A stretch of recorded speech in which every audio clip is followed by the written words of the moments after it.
వెన్నెల దీపం కొందరిదా అడవిని సైతం వెలుగు కదా వెన్నెల దీపం కొందరిదా అడవిని సైతం వెలుగు కదా ఎల్లలు లేని చల్లని గాలి అందరి కోసం అందును కాదా ప్రతి మదిని లేపే ప్రభాతరాగం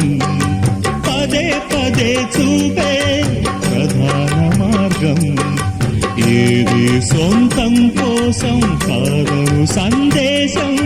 పంచే గుణమే పోతే ప్రపంచమే శూన్యం ఇది తెలియని మనుగడ కథ దిశ నెరుగని గమనము కథ సరళి రాధ తనే వసంతం